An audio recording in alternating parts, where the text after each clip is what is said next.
Welcome students. आज की ecology की इस क्लास में हम जानेंगे प्लांट सक्सेशन के बारे में, अर्थात पादप अनुक्रमण के बारे में। तो आइए वीडियो को शुरू करते हैं और समझते हैं पादप अनुक्रमण की प्रक्रिया को। जैसा कि हम इकोलॉजी में पढ़ते हैं कि किसी भी कम्युनिटी या समुदाय की जब हम बात करते हैं तो ये हम भली भांति जानते हैं कि किसी भी समुदाय में या कम्युनिटी में, प्लांट कम्युनिटी में समय के साथ जो चेंज हैं वो होते रहते हैं, और ये जो चेंज होने की प्रक्रिया है वो समय के साथ साथ चलती रहती है। एक पूरा ये प्रोसेस होता है जिसमें एक समय के बाद में एक प्लांट कम्युनिटी जो है वो दूसरे प्लांट कम्युनिटी को रिप्लेस कर देता है, और ये जो रिप्लेस करने का जो क्रम है वो तब तक चलता रहता है जब तक कि एक क्लाइमैक्स कम्युनिटी किसी स्थान विशेष पर या किसी जगह विशेष पर नहीं बन जाती। तो ये जो पूरी समग्र या पूरी जो होल प्रोसेस है, इसी को नाम दिया जाता है प्लांट सक्सेशन या पादप अनुक्रमण। इसके हम हिंदी नाम से भी इसको समझ सकते हैं, पादप अनुक्रमण। अर्थात जब एक समुदाय के बाद दूसरे समुदाय, उसके बाद नेक्स्ट समुदाय का जो क्रम पाया जाता है पादपों का, तो ये जो प्रक्रिया है वो पादप अनुक्रमण के रूप में परिभाषित की जाती है। अब प्रकृति के अंदर कोई भी जो कम्युनिटी है वो हमेशा डायनेमिक स्थिति में होती है और समय के साथ उसमें लगातार परिवर्तन होते रहते हैं, क्योंकि कोई भी जो कम्युनिटी है वो स्थायी रूप से नहीं रह पाती, क्योंकि उसकी जो है हमेशा पर्यावरणीय कारकों के साथ ही जो अन्य बायोटिक एबायोटिक फैक्टर्स हैं उनके साथ में लगातार इंटरेक्शंस उसकी चलती रहती हैं। तो ऐसे में कोई भी जो प्लांट कम्युनिटी है वो हमेशा डायनेमिक स्थिति में होती है, स्थिर स्थिति में सामान्य तौर पर नहीं रह पाती, और ये जो परिवर्तन होते हैं वो क्लाइमेटिक या फिजियोग्राफिक या अन्य कारणों से या इंटरेक्शंस के कारणों से हो सकते हैं। तो इस प्रकार हम यदि देखें तो किसी क्षेत्र में समुदाय या जातियों का समय के दौरान एक निश्चित क्रम में पाया जाना जो है वो कहलाता है इकोलॉजिकल सक्सेशन कहलाता है। या दूसरी परिभाषा हम यदि कहें तो ये देख सकते हैं कि किसी निर्जन क्षेत्र या बैरन एरिया जो है, निर्जन क्षेत्र से तात्पर्य है ऐसे क्षेत्र से है कि जहाँ पर किसी भी प्रकार का कोई प्लांट कम्युनिटी पहले नहीं था, तो इसमें होने वाले जो दीर्घकालीन अर्थात लंबे समय के लिए एक दिशीय पादप समुदाय परिवर्तन के क्रम को पादप अनुक्रमण या प्लांट सक्सेशन कहा जाता है। अर्थात कहने का मतलब ये है कि किसी एक ऐसे क्षेत्र से जहाँ पर पहले कोई वनस्पति नहीं थी, उस क्षेत्र में जो एक लंबे समय के लिए एक दिशा में जब एक के बाद एक प्लांट कम्युनिटीज जो हैं डेवलप होते हैं, इस डेवलप होने के क्रम को ही हम कहते हैं प्लांट सक्सेशन या पादप अनुक्रमण कहते हैं। और इस शब्द का जो प्रयोग है वो सर्वप्रथम हल्ट ने किया था, और ये जो हल्ट थे इन्होंने इसका जो प्रयोग किया है वो समुदाय में जो क्रमागत परिवर्तन होते हैं, या कह सकते हैं कि हम एक सेक्वेंशनल जो चेंज आते हैं उनके लिए किया था। विशेषकर जो साउथ स्वीडन जो कंट्री है उसमें जब वो कम्युनिटीज़ की स्टडी कर रहे थे तो उस दौरान इन्होंने जो है सक्सेशन का प्रयोग किया था। कम्युनिटीज़ में किस तरीके से जो है एक के बाद एक जो सेक्वेंस में जो चेंज आते हैं उनके लिए जो है इन्होंने ये किया था। हालांकि कोवलेस जो अमेरिकन इकोलॉजिस्ट हैं उन्होंने भी इस क्षेत्र में काफ़ी काम किया है, और साथ ही क्लीमेंट्स की यदि बात की जाए तो क्लीमेंट्स ने जो है अनुक्रमण की प्रक्रिया को समझाने के लिए, निर्धारित करने के लिए सिद्धांतों का प्रतिपादन किया है। अर्थात हम ऐसा कह सकते हैं कि अनुक्रमण के जो सिद्धांत हैं वो एफ क्लीमेंट्स के द्वारा दिए गए हैं। और क्लीमेंट्स ने जो है अनुक्रमण को एक दूसरे तरीके से परिभाषित किया है। उन्होंने कहा है कि succession is a natural process by which the same locality become successively colonized by different groups or communities। कहने का मतलब ये है कि एक ऐसी प्राकृतिक प्रक्रिया है सक्सेशन जिसके द्वारा समान स्थान पर अर्थात एक जगह पर जो विभिन्न समुदाय हैं, या हम ऐसा कह सकते हैं कि विभिन्न समूह हैं या समुदाय के जो पौधे हैं वो क्रमिक रूप से उपनिवेशन करते हैं, कॉलोनाइजेशन करते हैं।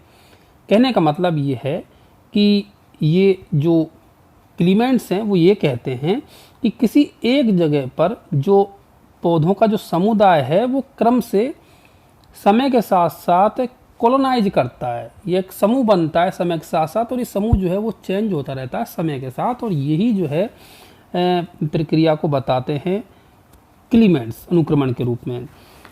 हालांकि ओडम ने जो है इस अनुक्रमण को इकोसिस्टम डेवलपमेंट कहा है, या हम ऐसा कहें कि ओडम जो है इस प्रक्रिया को इकोलॉजिकल सक्सेशन कहने के बजाय इकोसिस्टम डेवलपमेंट या पारिस्थितिकी तंत्र का विकास कहना ज़्यादा उचित समझते हैं। वो कहते हैं कि ये जो प्रक्रिया है वो एक तरीके से पारिस्थितिकी का तंत्र का विकास है या इकोसिस्टम का डेवलपमेंट है, अर्थात जो समय के साथ ये प्रक्रिया होती है इसके अंदर प्लांट कम्युनिटी चेंज होती है एक समय के बाद में, तो ये जो है एक इकोसिस्टम का डेवलपमेंट को दर्शाती है।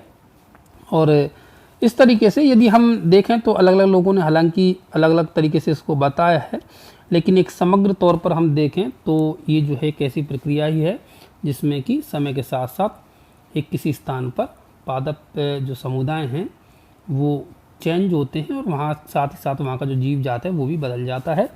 तो ओडम ने जो है इस पारिस्थितिकी अनुक्रमण को या इकोलॉजिकल सक्सेशन को निम्न 3 आधार पर परिभाषित किया है। देखिए कौन कौन से आधार है जिसके आधार पर ओडम ने इसको समझाया है। पहला आधार ये है कि ये जो समुदाय है वो विकास की क्रमबद्ध प्रक्रिया है, अर्थात हम ये कह सकते हैं कि कोई भी जो कम्युनिटी डेवलपमेंट होता है ये जो है क्रमबद्ध प्रक्रिया के तहत होता है, अर्थात जो इकोलॉजिकल सक्सेशन है वो एक समुदाय विकास की क्रमबद्ध प्रक्रिया है, अर्थात इस दौरान जो है हमें कम्युनिटी का डेवलपमेंट देखने को मिलेगा एक क्रम में। और ये जो कम्युनिटी डेवलपमेंट हमें देखने को मिलता है वो जातियों की जो संरचना है या स्पीसीज स्ट्रक्चर है और समुदाय की प्रक्रिया में समय के साथ क्या परिवर्तन आते हैं ये उससे संबंधित होता है। और साथ ही ये जो प्रक्रिया होती है एक दिशात्मक होती है, डायरेक्शनल होती है, अर्थात एक दिशा में ये प्रक्रिया संपन्न होती है। अर्थात हम ये कह सकते हैं कि कोई भी जो समुदाय नया बनता है और उसके बाद जो नया समुदाय आता है तो ये एक क्रमबद्ध प्रक्रिया है, और ये जो क्रमबद्ध प्रक्रिया है वो समय के साथ परिवर्तन से संबंधित होती है, और इसका हम अनुमान भी लगा सकते हैं कि इसके बाद में ये अगला समुदाय यहाँ पर आ सकता है। तो कहने का मतलब ये है कि एक दिशात्मक होती है, इसका हम अनुमान लगा सकते हैं, और एक क्रमबद्ध प्रक्रिया होती है और जो कि स्पीसीज स्ट्रक्चर और समुदाय की प्रक्रिया में समय के साथ परिवर्तन से संबंधित होती है। दूसरा जो आधार है वो है कि जो अनुक्रमण है वो समुदाय के द्वारा नियंत्रित होता है, अर्थात कम्युनिटी द्वारा जो अपने भौतिक वातावरण को एक तरीके से कहें कि हम ये रूपांतरित करने का परिणाम है कि किस तरीके से कोई भी जो प्लांट कम्युनिटी है वो अपने इस फिजिकल एनवायरनमेंट को किस तरीके से चेंज करता है। क्योंकि जब हम देखते हैं कोई भी नया जो कम्युनिटी डेवलप होता है तो वहाँ पर इंटरेक्शन उसके बीच में चलती हैं एबायोटिक बायोटिक फैक्टर के बीच में, तो वहाँ पर जिस तरीके की परिस्थितियाँ बनती हैं उसके हिसाब से उन परिस्थितियों के हिसाब से नया जो समुदाय विकसित होना है तो वो चीज़ ये इंटरेक्शंस नियंत्रित करेंगी, और जो वर्तमान में समुदाय है वो नियंत्रित करता है। तो कहने का मतलब ये है कि ये जो समुदाय या कम्युनिटी द्वारा जो है अपने भौतिक वातावरण को रूपांतरित करने का एक परिणाम है, और इसमें जो है कि हम ये कह सकते हैं कि भौतिक वातावरण या पर्यावरण जो होता है इसका पैटर्न व इसके परिवर्तन की जो दर है वो इसकी एक सीमा बनाती है, निर्धारित करती है कितना विकास जो है आगे चल करके इसका हो सकेगा। साथ ही हम यदि देखें तो तीसरी चीज़ कि ये कहें कि ये जो है चरम सीमा पर स्थायी पारिस्थितिक तंत्र में बदल जाता है। इसका मतलब ये है कि जब ये अनुक्रमण का चरण चलता रहता है तो एक अंत में एक ऐसी अवस्था आती है जिसके रिजल्ट में हमें जो कह सकते हैं कि एक ऐसा समुदाय देखने को मिलेगा जहाँ पर उच्चतम जीव भार हमें देखने को मिलेगा और सहजीवी जो प्रक्रियाएं हैं वो भी हमें उच्चतम स्तर पर देखने को मिलती हैं।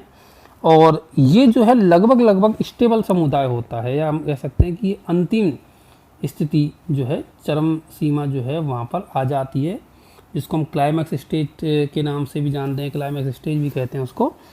तो ये जो है 3 आधार हैं जो कि बताए हैं ओडम ने परिस्थितिकीय अनुक्रमण को समझाने के लिए। आगे हम देखेंगे कि अनुक्रमण के क्या कारण होते हैं, किस वजह से अनुक्रमण होता है, अर्थात कॉजेज ऑफ सक्सेशन, अर्थात अनुक्रमण के क्या कारण होते हैं।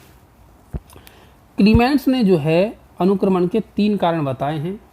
उनके अनुसार 3 कारण हैं, जिसमें सबसे पहला जो कारण होता है वो होता है इनिशिएटिंग कॉजेज, या आरंभिक कारण, या जिनको हम प्रारंभिक कारण कहते हैं।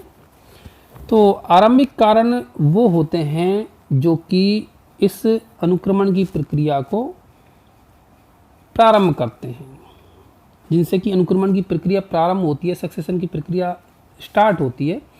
और ये जो कारण है वो किसी क्षेत्र के लिए बैरन एरिया बनाने के लिए, या कह सकते हैं न्यूडेशन के लिए उत्तरदायी होते हैं, ये जो कारण होते हैं।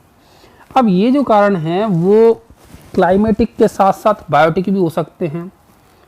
क्लाइमेटिक फैक्टर्स की हम बात करें तो अपर्दन हो सकता है, मिट्टी का जमा होना हो सकता है, विंड हो सकता है, या अग्नि हो सकता है, आदि जो है कारण हो सकते हैं। या कई बार जो है जैविक कारकों की क्रियाओं से भी इस तरीके से चीज़ें हो सकती हैं, कोई बीमारी किसी क्षेत्र में फैल जाए। तो इस तरीके से जो है वहाँ का जब पादप समुदाय नष्ट हो जाता है तो वो जो क्षेत्र है वो बैरन एरिया बन जाता है, या कह सकते हैं निर्जन क्षेत्र बन जाता है। तो ये तो हैं इसके इनिशिएटिंग कॉजेज या प्रारंभिक कारण, जिनके कारण की जो अनुक्रमण है वो शुरू होता है। दूसरा जो कारण है वो है कंटिन्यूइंग कॉजेज, या आस्थापन या निरंतर कारण।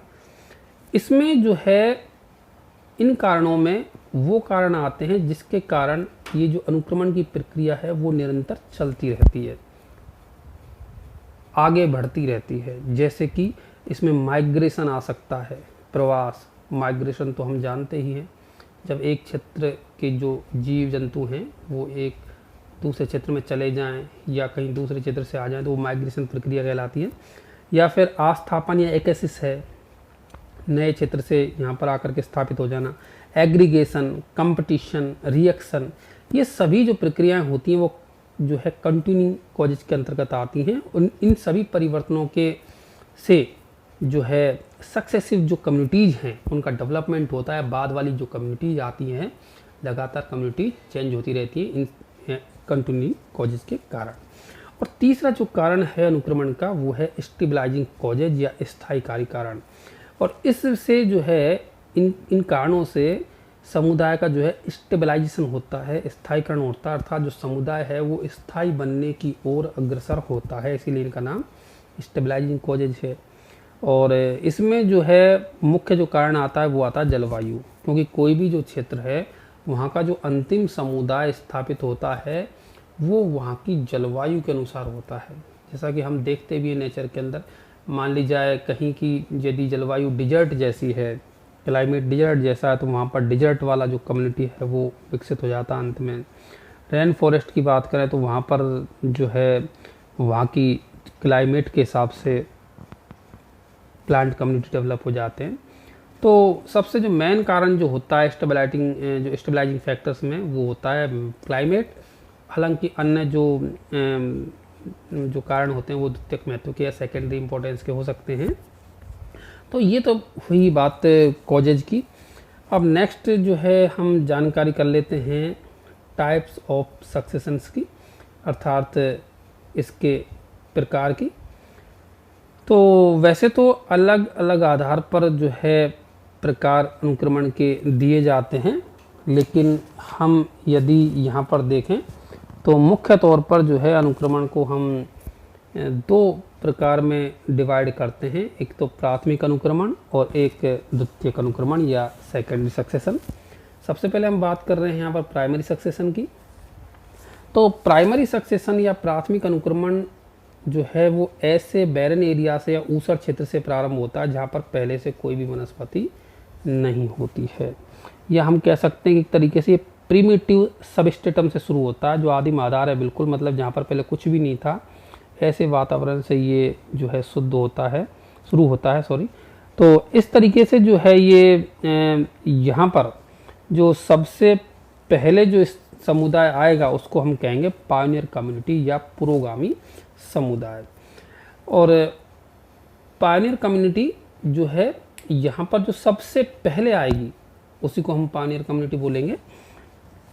अब ये जो क्षेत्र हैं ऐसे ऊसर क्षेत्र वो कई कारणों से बन सकते हैं, जिनको हम यदि देखें तो ये ज्वालामुखी से या अन्य किन्हीं अन्य कारणों से भी जो है बन सकते हैं। अब हम देखते हैं सेकेंडरी सक्सेशन या द्वितीयक अनुक्रमण।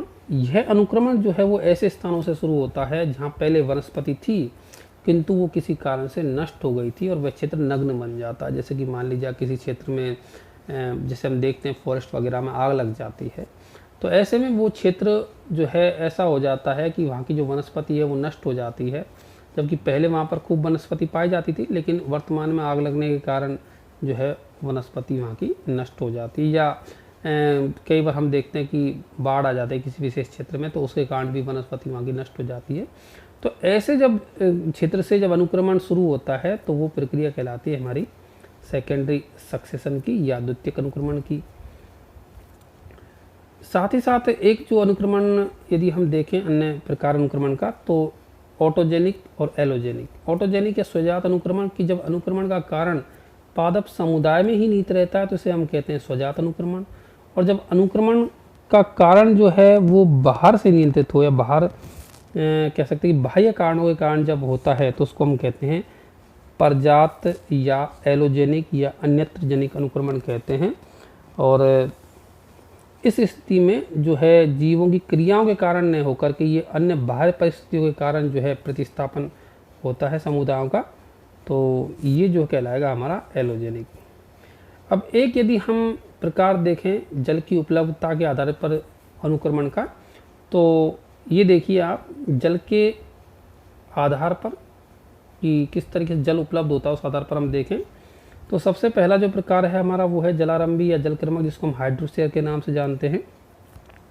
तो हाइड्रोस्फीयर जो है जैसा कि हम इसके नाम से अर्थ समझ सकते हैं कि जलक्रमक अर्थात जो जलीय क्षेत्रों में अनुक्रमण हमें देखने को मिलेगा उसे हम जलक्रमक कहते हैं या हाइड्रोस्फीयर कहेंगे।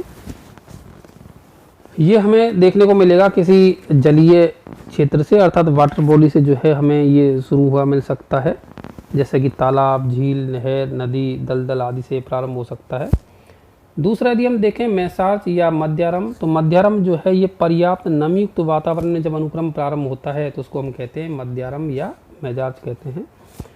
तीसरा है यहाँ पर मरुक्रम या जैरार्च या जीरोसियर। तो ये जो है वो आपका मरु क्षेत्रों से जो है शुरू होता है या मरु क्षेत्रों में पाया जाता है, जैसे कि विशेषकर डेजर्ट्स में, रॉक में इत्यादि में हमें देखने को मिलेगा। इसको भी हालांकि हम 3 प्रकार में बांट सकते हैं, जैसे कि सैल क्रमक या लिथोस्फीयर जो कि चट्टानों से शुरू होता है, सैल से शुरू होता है तो वो सैल क्रमक कहलाएगा। चट्टानों पर पाया जाने वाला जो है उसको हम सैल क्रमक कहेंगे। बालू मिट्टी या जब बालू पर प्रारंभ होने वाला जो अनुक्रमण होगा उसको हम सैमोसियर कहते हैं या बालू की क्रमक कहते हैं। और तीसरा जो है हेलोसियर, जो लवणीय मृदा में प्रारंभ होने वाला जो अनुक्रमण होता है उसको हम लवण क्रमक या हेलोसियर कहते हैं। तो स्टूडेंट्स यहाँ पर जो है ये जो छोटी परिभाषाएं जो है वो कई बार तो परीक्षाओं में पूछ ली जाती हैं, छोटे जो प्रश्न होते हैं उनमें पूछ ली जाती है कि सैल क्रमक क्या है या बालू क्रमक क्या है या जल क्रमक क्या है। तो ऐसे में आप इनको करके आ सकते हैं आसानी से। अब ये तो हो गए इसके प्रकार, साथ ही हम देखें कि अनुक्रमण में हमें कौन कौन से समुदाय देखने को मिलेंगे। तो देखिए 3 प्रकार के समुदाय हमें सामान्य तौर पर देखने को मिलते हैं। सबसे पहला तो है आपका पायनियर कम्युनिटी या पुरोगामी समुदाय। तो ये जो समुदाय होता है जब अनुक्रमण शुरू होता है तो अनुक्रमण शुरू होने के दौरान जब निर्जन क्षेत्र पर जो प्रारंभिक वनस्पति आती है, प्रारंभिक जो समुदाय स्थापित होता है उसको हम कहते हैं पायनियर कम्युनिटी। पानियर कम्युनिटी के बाद में दूसरा जो है वो है सीरियल कम्युनिटी। पानियर कम्युनिटी के बाद में जो भी मध्यवर्ती समुदाय आते हैं किसी अनुक्रमण के दौरान, उनको बोला जाता है सीरियल कम्युनिटीज या क्रमक समुदाय बोला जाता है। और उस सबसे अंत में जब एक स्थायी समुदाय का डेवलपमेंट हो जाता है तो उस समुदाय को हम बोलते हैं चरम समुदाय या क्लाइमेक्स कम्युनिटी। और ये एक अंतिम समुदाय होता है जहाँ पर आकर के चीज़ें लगभग स्टेबल हो जाती हैं वातावरणीय परिस्थितियों के हिसाब से। तो ये एक प्रारंभिक सी जानकारी थी आज के इस वीडियो में, जो कि थी प्लांट सक्सेशन के बारे में। अगर आपको ये वीडियो अच्छा लगा हो तो लाइक करें, साथ ही चैनल को सब्सक्राइब करना नहीं भूलें। Thank you.